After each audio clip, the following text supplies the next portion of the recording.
Mega Dads Live is a mature-rated podcast. It's for the Mega Dads, the Mega Moms, but not the Mega Kids. So put on those earmuffs and let's go!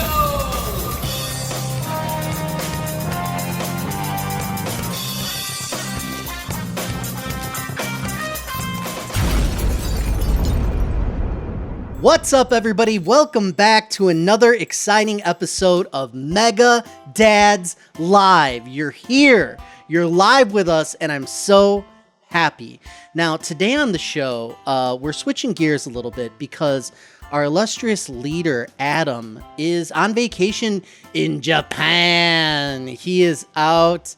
He's eating Japanese food. He is shopping and spending way too much money at my order. I told him, go into debt, open up another credit card if you have to. Just buy everything cool that you see. And he's pretty much doing it, so it's going to be pretty fun. While he's gone, I really like to turn up Mega Dads Live. I like to take it from the 4, 5, crank it up way past 11, and get to about a 13.5. And to help me do that today, we have none other than Tony the Coconut Wizard. What's up? How are you, Tony? What's up? I'm awesome. How are you? My knees hurt. I can tell now when it's gonna rain. If that's how old people say. My knees start to ache, and I told my coworker today, I was like, it's gonna rain. It's gonna rain. I feel the crick. It's gonna rain. The crick in my knees, and I look in the mirror these days, Tony, and I feel like I look old. I feel old. I'm taking naps, a lot, on the weekends. My body knows if it's Friday, it just knows. It's okay, you don't have to be, in an office or working. I'm going to shut you down. And I have to, nap for, 2 hours. And I will go to bed, super early. I've gone to bed, no lie, this week at, 9:30. I was in bed, eyes closed. And I feel bad about this. I have a brand new Switch 2. I should be staying up till 3 a.m. to play this thing, and I'm not, and I feel terrible about it. And my wife's like, there's nothing wrong with aging. I'm like, are you kidding me? I can't even stay conscious enough to play my brand new console that, I'm working my hands to the bone over here for, clicking my mouse. Do you feel old, Tony? Do you has the oldness creeped up on you, or are you one of these hip fit people who I don't feel my age, it's just a number? How do you feel about it?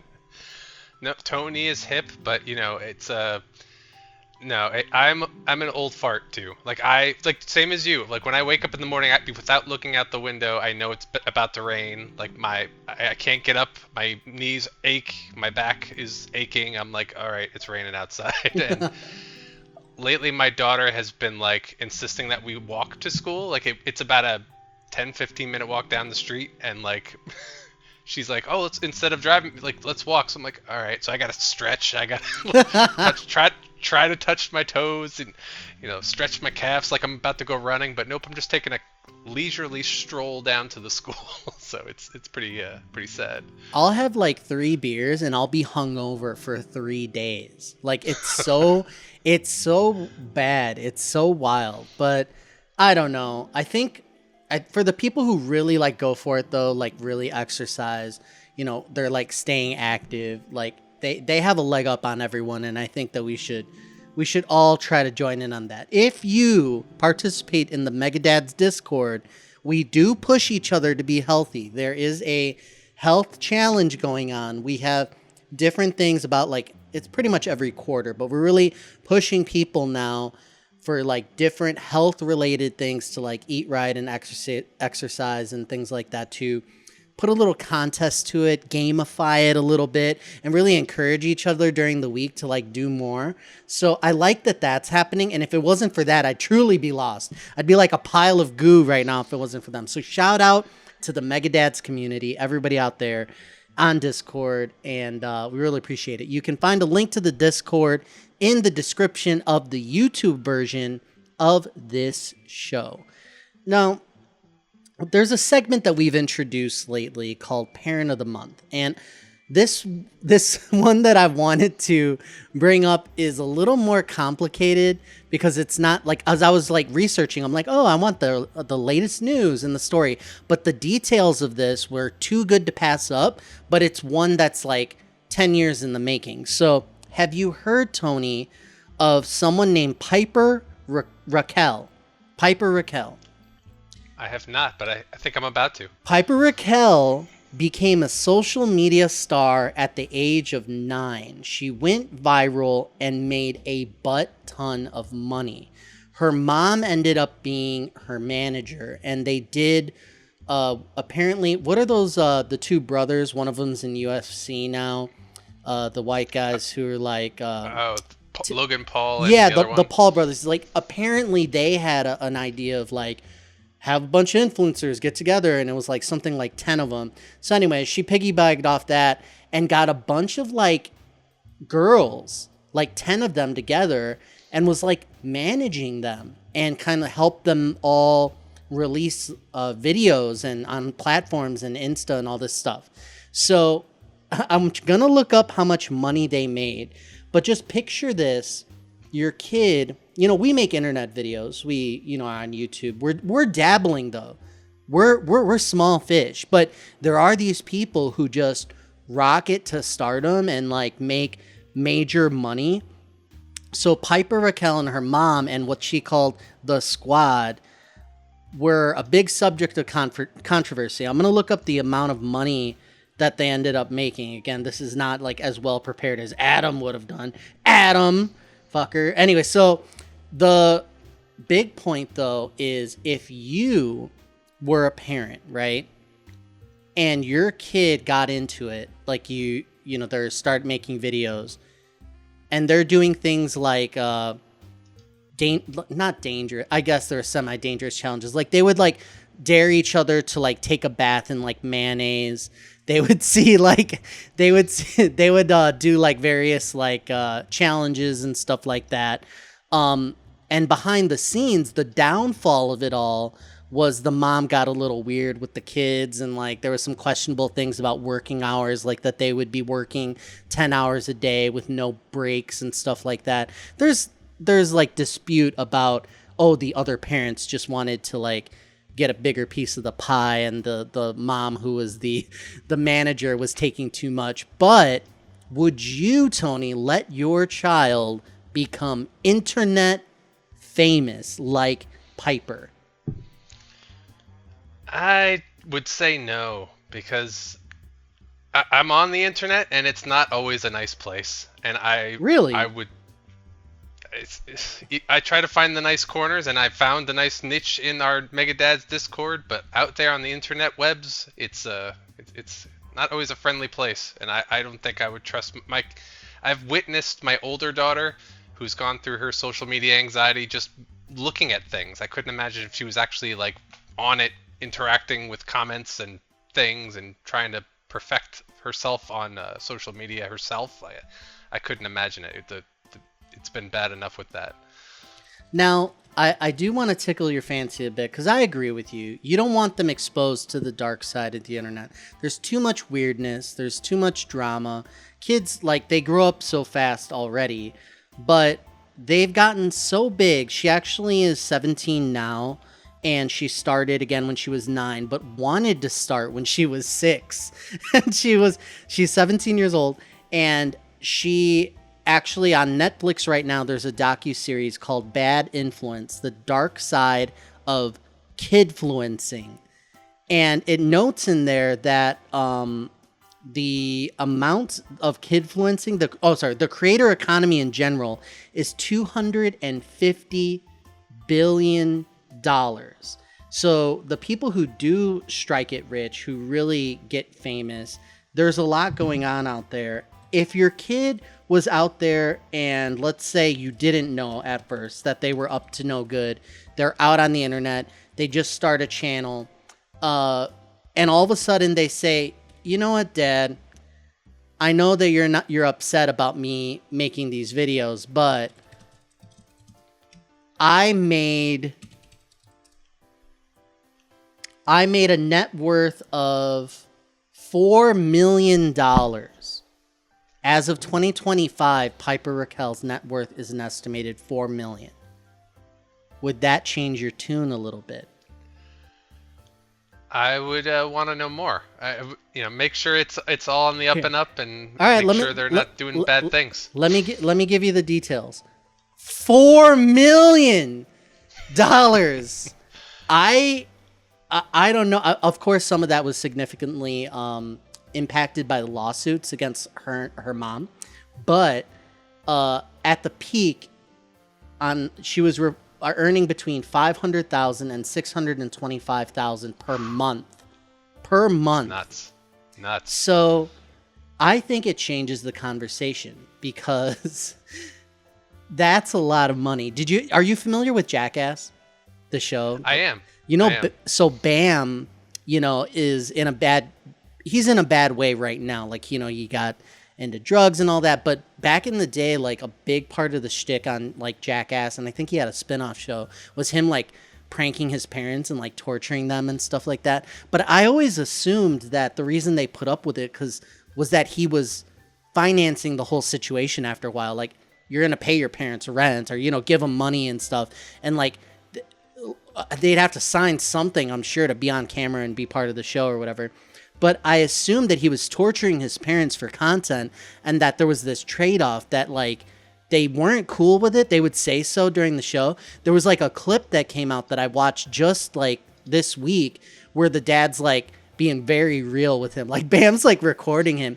He's like, man, like, if I knew you were going to turn out this way, like, I thought I raised you right. Like, being really real with him. And he's like, fuck you, Dad. Like, just, like, spitting in his face and just, like, going about his business. And it's just very sad. And I don't know. I want to say that my child's innocence would mean more to me. But then I think about, like, on the other hand, $4 million or, like, I'm greedy. I'm really scummy. Like, when it comes to money, like, my values just kind of trickle away like sand in my hands. I'm just like, I don't know. I feel like, I don't know. It's the true test. It's the true test of, like, what kind of a person are you if you got a lot of money in front of you. So, like, here's an old man question, though, and I don't know if you can answer this. Do those kidfluencers, whatever the term is, do they pay taxes on that money? Oh, I mean, I'm sure they have to, or else people go after them eventually. But yeah, I would say that they'd have to, or else the government wants a chunk of that huge influencer economy. Somebody's got to be making money, So it does say here that allegations do include that the content was perceived as overly mature, suggestive for minors. They were overworked. The allegations were denied, and yeah, so it's on Netflix. If you want to check it out, there's a documentary about the younger influencer economy called Bad Influence, The Dark Side of Kidfluencing. So very interesting. So I wanted to talk to you a little bit about a game that I've been playing. So let's get into it. Mario Kart World is a kart racing game developed and published by Nintendo. It is available exclusively for the Nintendo Switch 2. Tony, I was on the fence about getting a Switch, but the FOMO just got a hold of me, and me and my buddies were just online for, I think we tried for like 4 hours when the console launched, and we were on like Target or Walmart or like the sites, and we were like refresh, like trying to get it, and I didn't get one, and my buddy secured 2, and he's like, I got one if you want one, man. And I was just like, oh, I gotta do it. So I jumped in, I got a Switch 2, and it has a very thin launch lineup, unarguably, and the real big crown exclusive is Mario Kart World. And long story short, I'm not a big Mario Kart fan of all the Nintendo IP. Like, it's the one game I looked at, and I'm like, why are we doing this? When people were playing Mario Kart Deluxe, like, for so many years, I was like, why are we still playing this game? I hate the blue shell. I have competitiveness in my nature, but this ain't it. So I didn't think that Mario Kart World would hold my attention, but it's been a couple of weeks now, and I keep going back to it. I'm like, I Really? don't know what it is, but there's something that makes me want to turn the game on. Because now I have a backlog. It plays, Switch 1 games in enhanced resolution and frame rate sometimes. And Nice. I have a huge backlog as it is. There are other things for me to dabble in, but I just keep getting pulled back to Mario Kart World. And let me do a little Grand Prix. Let me do a knockout tour. Let me just free roam, even though there's not too much to do in the world. And I've been thinking about this a lot, and why is this different for me? And I really am torn, but I think one element is that it just looks butter. Like when you're in handheld mode, there's an HDR element to the screen, and anything that's like lighting or fire, neon, looks amazing. Like so much so that it's one of those. Well, I remember my first game I ever played in high frame rate, like 120 frames per second. I played Overwatch on PC, and I never understood like why it was good. I was like, okay, high frame rate, whatever.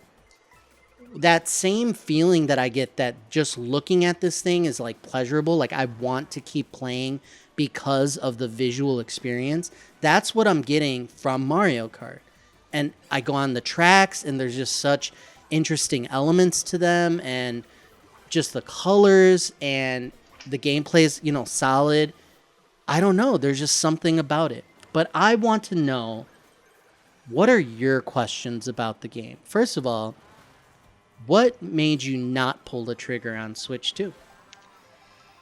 I mean, I've been spending too much money lately, and like even though I've got like so much FOMO listening to you talk about it in the Discord and everybody else, like, and it's funny because like every time my son takes drum lessons, and every time I go to his drum lessons, the teacher just got a Switch 2. So he's telling me, he's like, oh, did you get your Switch 2? I said, no, I didn't get a Switch 2.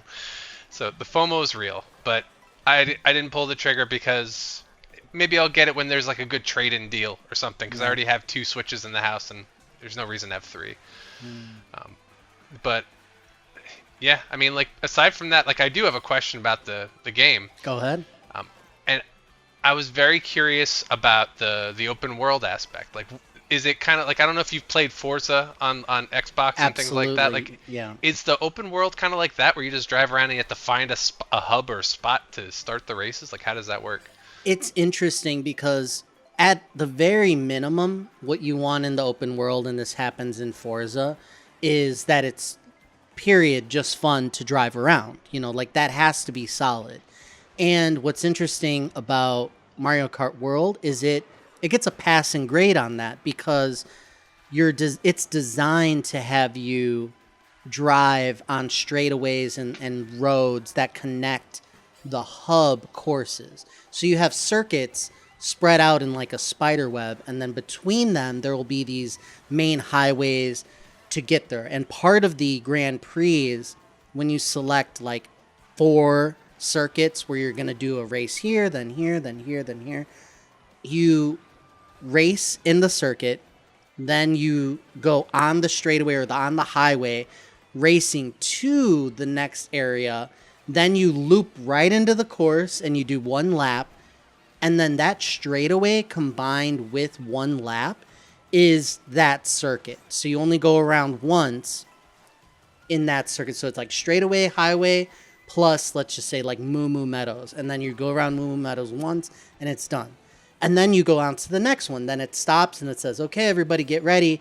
And then you go on another straightaway and you go to like Bowser's Castle, and then you do that. So because the world is designed to have fun in, like there are things to grind, there are ramps, there are coins to pick up, there are ways to drift, there's mountains and things like that. It is fun to drive. Everything else is completely dropped the ball on other things to do.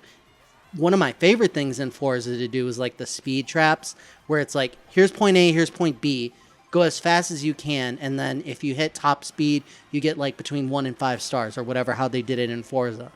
that should be so easy to implement. Like going fast in Mario Kart is fun. It's one of my favorite things to do. The best designed tracks let you go fast. But in this game, there's no speed like areas. Like there are P switches where you hit a P switch and it's like, okay, collect the blue coins. And there's 8 of them, and they're in interesting spots. They'll require you to hit some ramps and jumps. They're fairly challenging, actually. Like I don't think a small child is going to be able to nail these very easily. Like it takes me like 4 or 5 tries on a lot of these. So it's interesting that there are some objectives, but largely it's like collect coins. There's very well hidden peach coins that you collect. And then the P switches, which is collect all 8 coins before time runs out.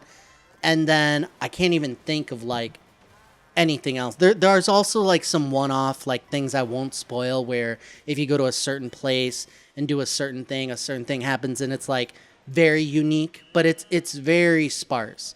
So when it comes to all the ways that Forza and open world driving could have been, it's just the bare minimum. It's such the bare minimum. It's so new. The game is like so large that I haven't driven around all and discovered everything. So there's still peach coins to find. There's still P switches to do. It's not like the P switches go away. They're just kind of grayed out. And it's like, oh, you could do this again if you want, but you already did it. So I'm really hoping, and most people who have played are really hoping, that this is like a canvas and they can continue to build off of it. They've set the stage, so to speak, and they will add more later. That's the theory. I have no explanation for why they did like the minimum. I mean, it is a Nintendo thing to do, right? I mean, it just seems like Keeps it simple. Sometimes they do that. They just do the minimum, and it's interesting. So it gets I don't know if I should give it a passing grade. Like, should the open world get a pass and say, okay, well, this is decent? I can't even say. It's just below that. It's so. One of the ways that you unlock things is collecting coins at the end of a race or at the end of the open world exploration. You'll be finding random coins. They'll be dropping from things. An airplane will be dropping things. You have to hit a ramp. They're hidden, and there'll be a pile of them somewhere unexpected, and you'll unlock cars based on how many coins you get. Every time I play, it's like, you've collected 1,600 coins now. Here's a new car. So there's a steady stream of unlocking things that are happening, because every time I'm naturally playing, I'm getting that next, 100 coins. I don't know how often it's unlocked. Maybe it's 200, but and I think that is keeping me going, because had that not been happening, I think it would feel much more empty. I would realize more that it's empty. Are you a big Mario Kart fan in general?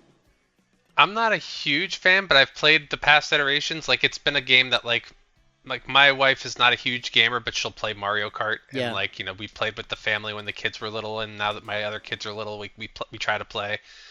But I mean, like, I guess that kind of brings it to, like, Nintendo has always been about making games family friendly for the most part, especially Mario games. Yeah. So I wonder if, like, the sparseness of the Mario open world thing, like, if it's because they want little kids to enjoy it too. Like, does your daughter play it at all? Like, yeah, Lily is so happy with this thing. Her exact words were, I'm a cow. Like, she was dying to get the cow character, dying to play as the cow, and I will drop her into the free roam, which is just the mode where you can literally start driving around, and she has a ball. Every little ramp that she finds, or there'll be a dinosaur, like, all of a sudden chasing after her, and she's just all smiles. And she said, this is so much better than Mario Kart on Switch 1. She's enamored by it. She's hooked. And for kids, they're going to have enough to do in an open world, because they're literally just have that freedom of whichever direction they go, they're not going to be going the wrong way, and there'll be something for them to grind on or something for them to see and do, and that will be enough to satisfy them. For anybody looking for something deeper, it's going to be a little bit of a different story, but she is having a ball. When you boot up the game, you are shown your character just driving in the world. So it's like, here are the options, single player, online, etc. And you'll see your character just driving wherever in the world. If you just hit like the start button, you just take control of the character right there from wherever awesome. they were driving. It's a little thing, but it is awesome. It's like all of a sudden you're just there. And then if you go to the map, you can warp to any area and just drop there. So I dropped her from wherever she was into the dinosaur circuit. And she was like, oh, I want to go there. I'm like, okay, let's warp there. And then this was just another new playground for her to just figure out and just drive along. And she was just, if you move the left stick, your character will do like almost like a little emote. Like the car will like bounce around, and like the cow will like do a little moo type thing. And it's just, she's giggling the whole time. She's like, look what I can do. So for kids, it's definitely enough. And my wife, she played Mario Kart on N64 for the longest time. And we would play when we were dating. Like, she loved it. And she picked it up, got on knockout mode, and won her first match against people online. She was locked in. She's like, this is fun. And, you know, she beat me. We were together playing the online mode. And knockout is like the main feature mode of the game. And you start out, I think it's with 24 people, something like that, 32, somewhere around there. But you start going, and there's 6 checkpoints, and you're racing across the map. And every checkpoint, there'll be a big number, and it'll say 20. And if you're not within the top 20, your race ends, and you're just like, bye. And you could spectate if you want, but it's like a battle royale. It's like you keep battling until like you get a less and less people. And then in the 6th checkpoint, maybe there's 6 people racing, and it's like now it's only the first person who crosses the line is gonna win. So it's like the intensity. I was trying to like gauge how long you're racing in these like 6 checkpoints, but you're going through map after map after map, which is cool in itself, and you're crossing a lot of territory, and you can feel the online like competition because you can see people's names and stuff, and like you're developing like almost like a small rivalry because you're battling alongside people, and you'll blue shell them, they'll, you know, do a ghost thing on you, like they'll ink you, like it's crazy. And then the intensity really ramps up as you get down to the final like 6 or 8 or whatever it is. And it was just intense. Like I saw my wife, she was just locked in, just like focused, like really wanted to win. And that payoff of her winning was so good that, just like battle royales, it's like some stakes where you really feel like you earned something. It's not just getting first place. It's the mode that really hones in that competitive nature. And I think that's also something that speaks to me, as the knockout mode is like very competitive. I think, and I don't know, that there might be like a ranking system, because I saw like a number, it said 3,000 next to my name, and next to everyone else's name there were other numbers. One was like 6,000, one was 9,000, the others were like lower. And I was like, I wonder if this is a ranking, because it doesn't explain anything to you. This game explains very little about what's going on. It's just like, here's the mode, go. So I have to look into it, but I'm pretty sure there's some type of skill-based ranking matchmaking thing going on. I'm not sure. I would love if there was, because I want to be in like, I hope they expand on that and say, you are gold class and you want to get up to platinum rank or whatever. That would be nice. It's not in there right now, but I would love something like that.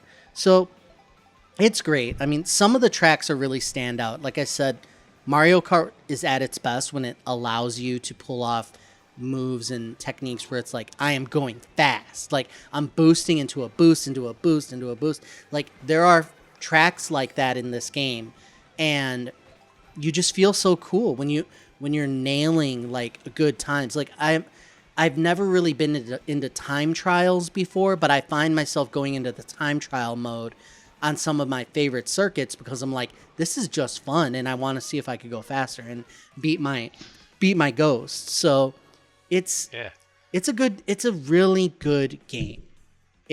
It has so much potential, but it's really good. Any other questions?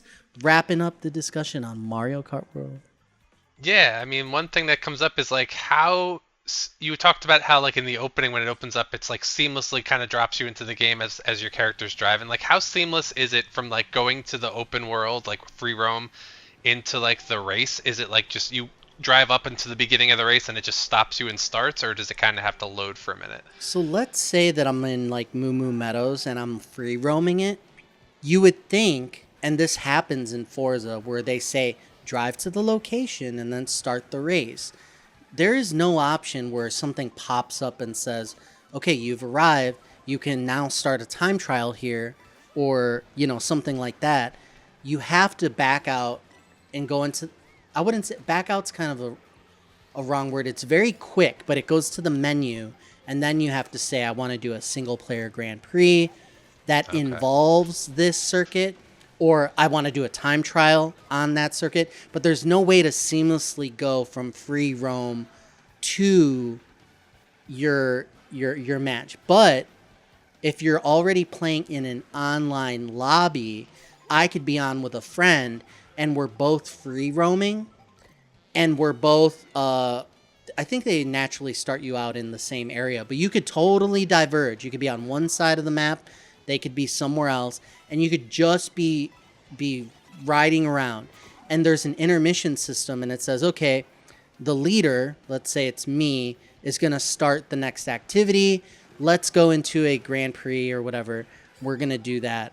And then it'll start a countdown and say, okay, there's an intermission, and then we're going to start. And it's like, okay, the game's going to start. And then it will warp you to where you need to start the race.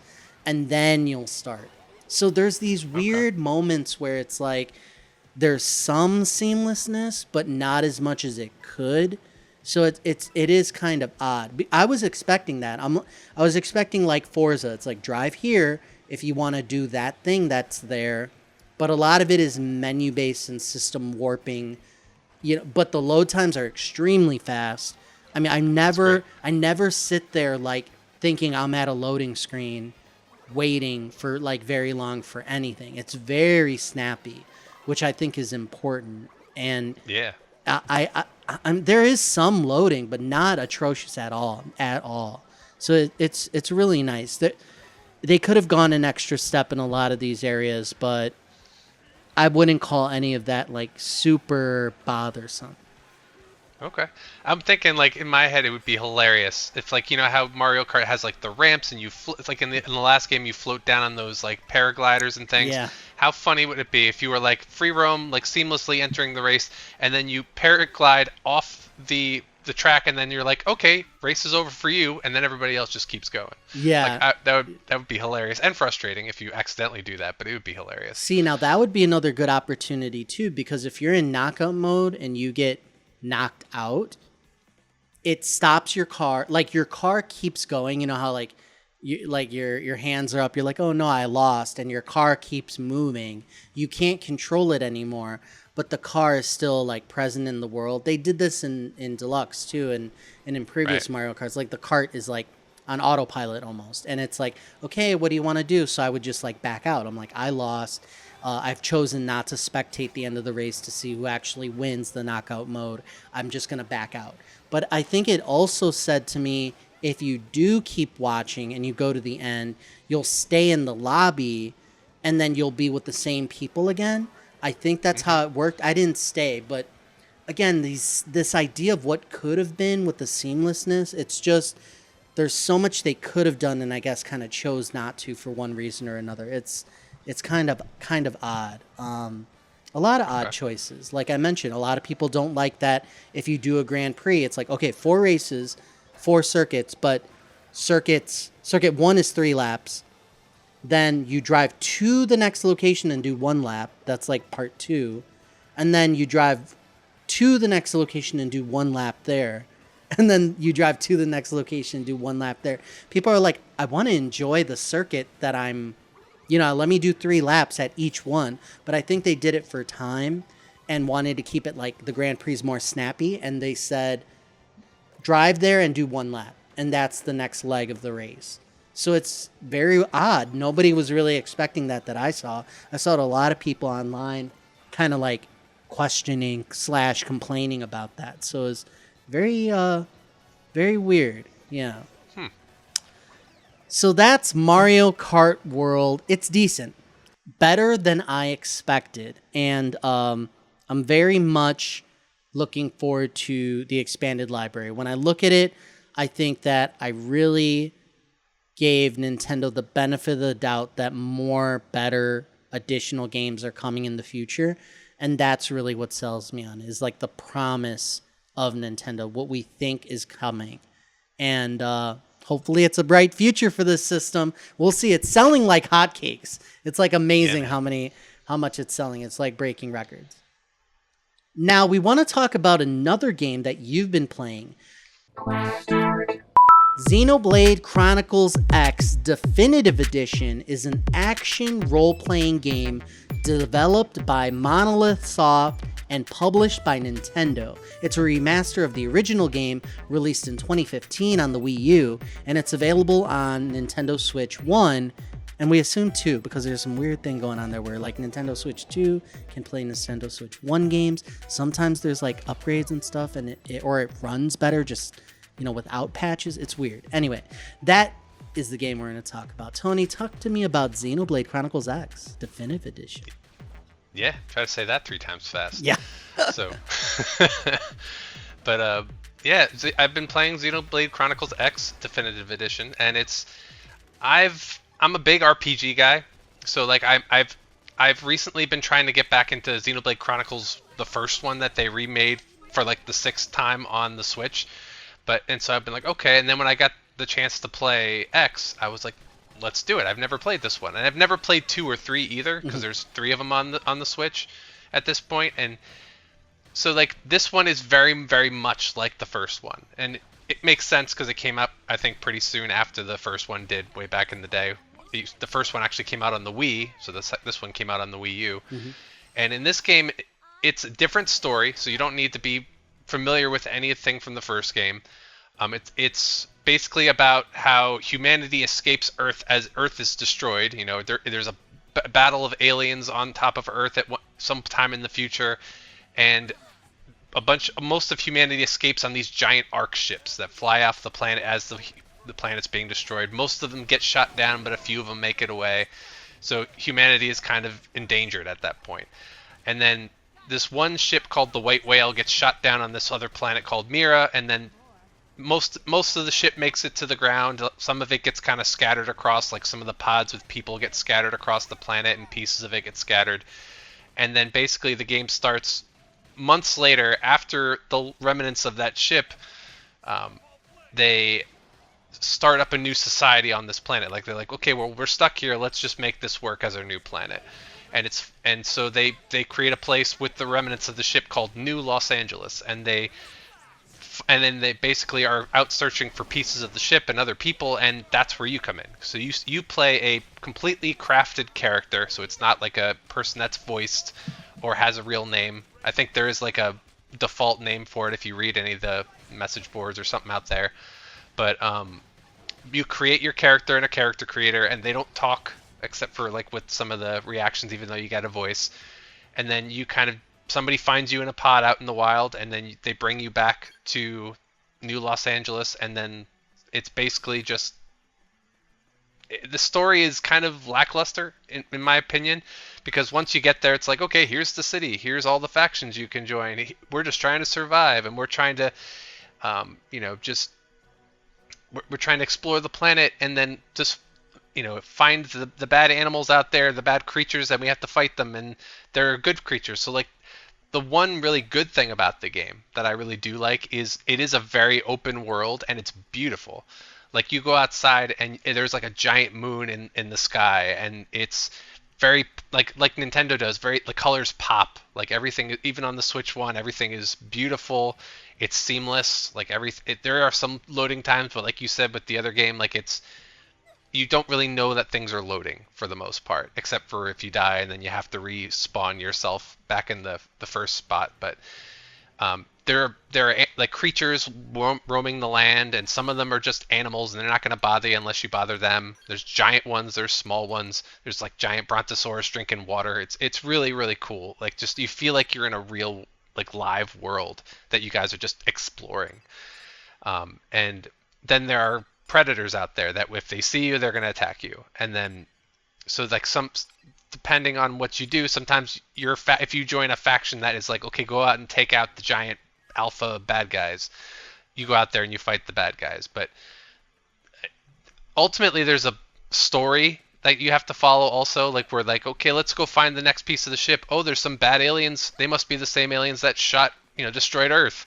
They're on this planet for some reason. They don't like humans. Let's fight. And it's fine, but it's not kind of the RPG story I was hoping for. And I kind of lost interest.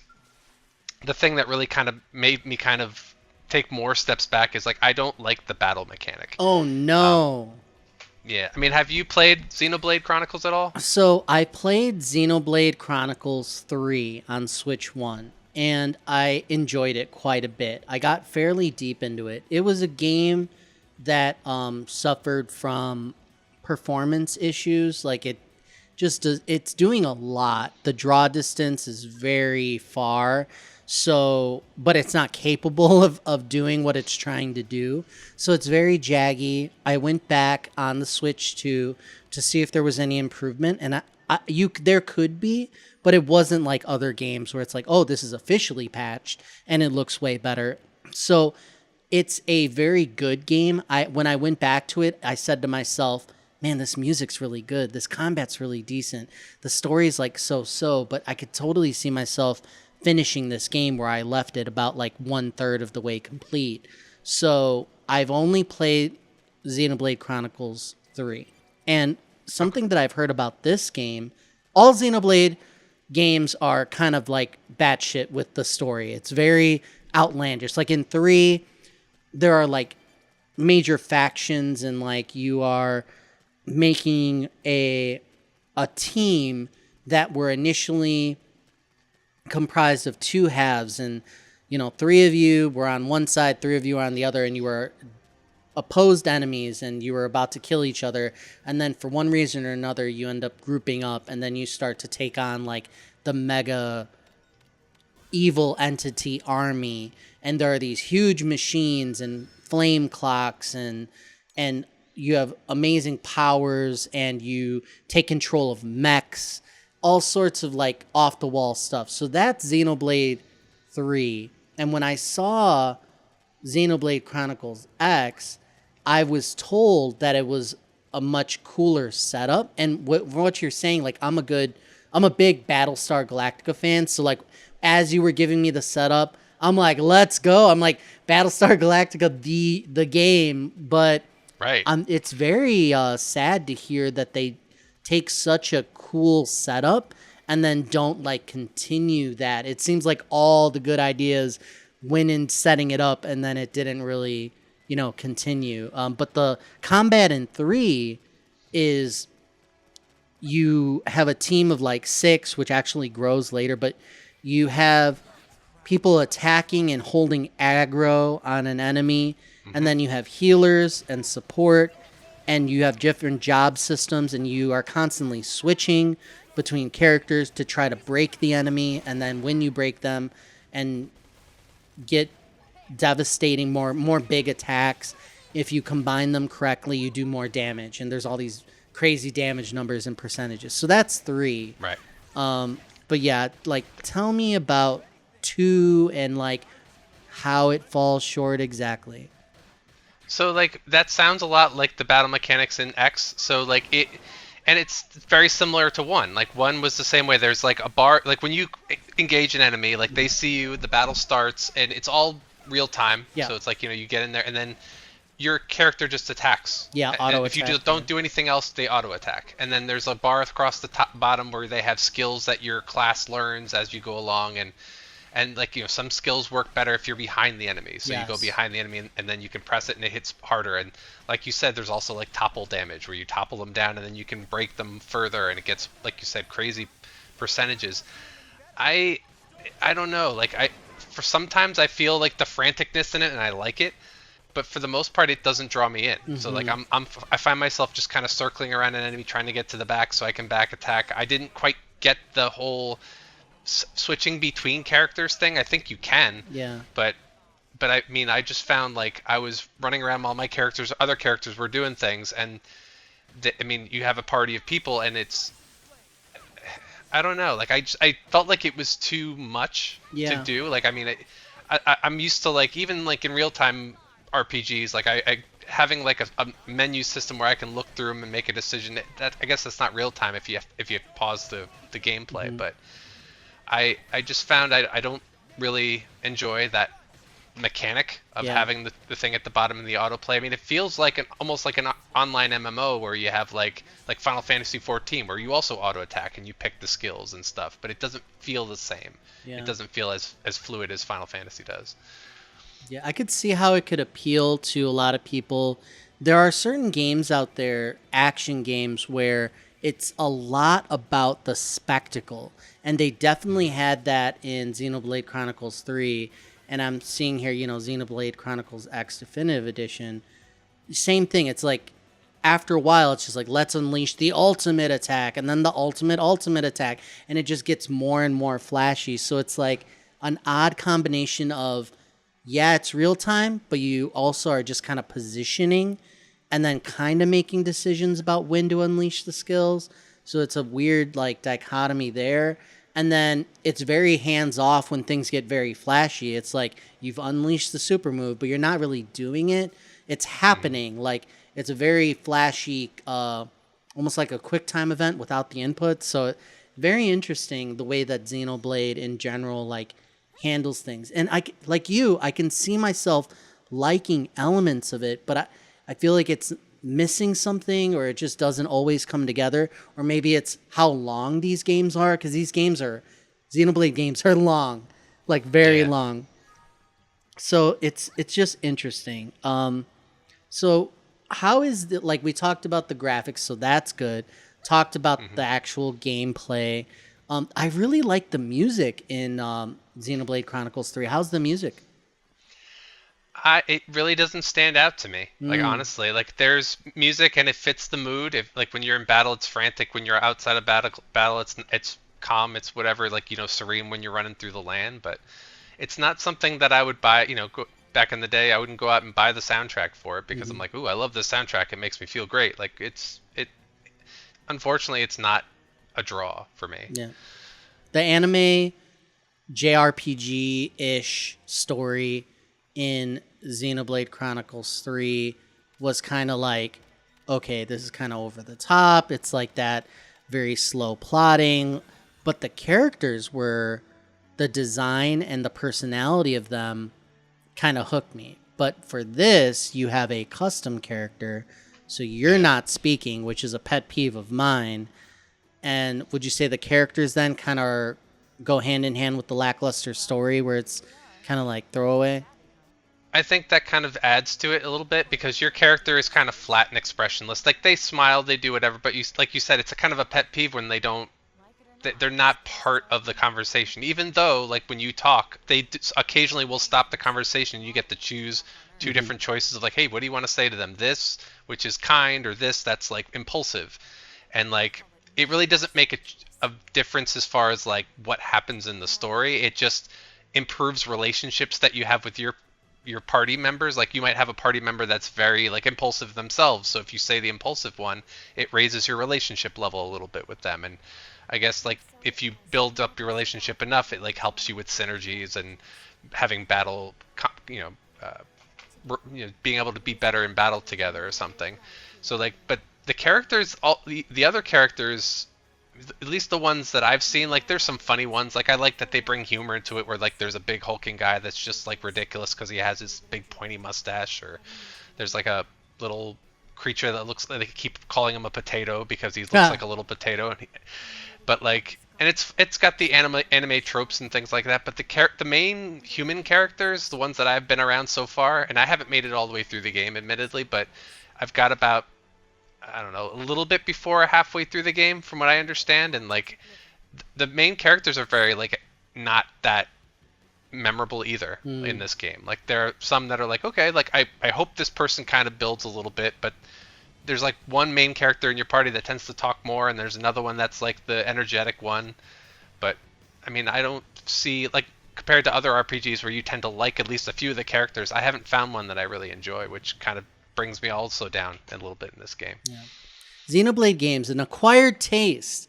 Fans of the genre, if you like those particular elements, the way they put them together, probably good for you. But, you know, for us, just missing something. Oh, you hear that sound? That's the caboose. The caboose is where we give you a recommendation to the audience outside of gaming, if possible. My recommendation is, I got it right here. For those that watch the YouTube version, I have the Final Fantasy Magic the Gathering stuff came in. I ordered this months ago. So when it came in, my wife's like, oh, this came. I'm like, they came. So I have a Commander deck. I got the Limit Break version with Cloud. So we got this one. And I am just... I've got FOMO. I am so jazzed. Like, I wasn't going to do it, but I'm like, I got to do it. And then I got the Final Fantasy Starter Kit, which gives you 2 ready-to-play decks. And it features on the cover Sephiroth and Cloud. And it's just, I don't, like, that's the thing with things like this. It's like, I have it now. And when you get those good collectible type things, it really just like brings you that joy. And that's the stuff that I try to hold on to. Over the years, I used to just get stuff and then like it would go on the shelf and I kind of liked it or whatever. So I'm really trying to pare down in my old age to like only the stuff that brings you joy. And I think these are definitely going to bring me joy. But then you have the big issue. Do I actually open them and play with the stuff? Or do I keep this just on my shelf? Actually playing Magic the Gathering is like not something that I do like very regularly. Nobody really does anymore. So a lot of the aspect of Magic is like collecting the cards. So I can see an argument both ways. It's like, I don't know what to do, but I am so jazzed. I was looking up like, oh, if I do open them, what is a good pool and like what is the top card? So there's like a Chocobo card that's worth like, I want to say it was like $800, something like that. So I'm like, who knows, like what could be in there? But Magic the Gathering has Universes Beyond and all these deals with IPs. I also pre-ordered the Spider-Man one that's coming out later. I think it's in September. And I didn't hear about that. I have that coming. So they have Spider-Man themed IP Magic the Gathering cards coming as well. And I think I got just one of those coming. So Magic, people still play, people still collect the cards. Final Fantasy Edition, Universes Beyond. How about you, Tony? What's your caboose? So going with another geeky habit, because, you know, Magic the Gathering, I haven't played that since probably a long time ago. When I was little, I just had kids that played it in the summertime, but haven't seen that since, not in my area anyway. But lately, though, I've recently started a new Dungeons and Dragons campaign. Yes. With new people, new characters, new DM, like new everything, and it's been like, it you don't know that you need it until you have it. Like I never played D&D much growing up, and then I had a game going on not that long ago that ended, and I was like, I need this back in my life. Like it's such a good offline thing to do with friends. Like you just sit in a room with each other, you get snacks, you become this character, and you just do whatever you want. Like they set up the game like it's like you have a video game, except it's just in your brain, and you're like, all right, do whatever you want. What do you want to do now? and everything has consequences, and you can be the jerk that attacks somebody in town and you're going to regret it later, or you can be the one that's like trying to be level-headed, or you can, we have a little bit of everything in our party, but it's such a good time. And I know it's not something everybody can find in their area, but I mean, come to the Mega Dads Discord and we'll make a game happen over here or something. We've been contemplating it for quite a long time. It's an odd thing. It's such a beautiful thing when it comes together. A lot of people say like you really have to have, except for like one-offs, if you want to have like a true game where it's like you have to sit for a while, like you have to have hour sessions, 2-3 hour sessions, and keep it up regularly for it to like live on. So it takes time investment. But the freedom, like you're saying, that you find is like incredible. I am a D&D fan that has never really fully been able to sit and just play a long campaign in person. The closest that I've come is the video game equivalents, like Baldur's Gate 3 is the best, video game adaptation by far, obviously. And they really just tried to gamify what does choice look like in a game, to the extent that you could use your imagination in the actual like tabletop real life game. And they did an excellent job. I mean, better than anyone else has ever had. It to even attempt it was ludicrous, but they did, do that. And I encourage anyone out there that if you can get a game together, if you can go find friends to do it, there are meetups, there are countless ways to do it. Definitely something that is unmatched, when you're able to. I've created a lot of characters just making the choices of what it means to, pick the race and the stats. There's so much joy in like just all the little parts of learning about, the rule set and creating characters and just thinking up things. You can watch other people play D&D. There's things like Critical Role and other people who just play and you can watch. And even that's entertaining. It's like watching a play almost in a playground of the mind. So D&D is huge. I'm glad that we're getting more and more of it in different forms. So awesome. Yeah. That's it, everybody. Thank you so much for joining us for another episode of Mega Dads Live. Thank you, Tony, for stepping in while Adam's lazy ass is on vacation in Japan. Right. He'll be back soon. I can't believe it. He abandoned us. For what? Japan. For what? For amazing food and amazing gaming stuff and amazing anime stuff and amazing collectibles. I can't believe it. Who wants that? Come on. World travel. Who cares? Thank you, everybody, for joining us for another episode of Mega Dads Live. Again, you can join the Discord. You can find the link to join. It's just a chat room where we get together to talk about gaming, talk about life, support each other. Find the link in the YouTube description. Thank you for joining, everybody. We'll see you next time.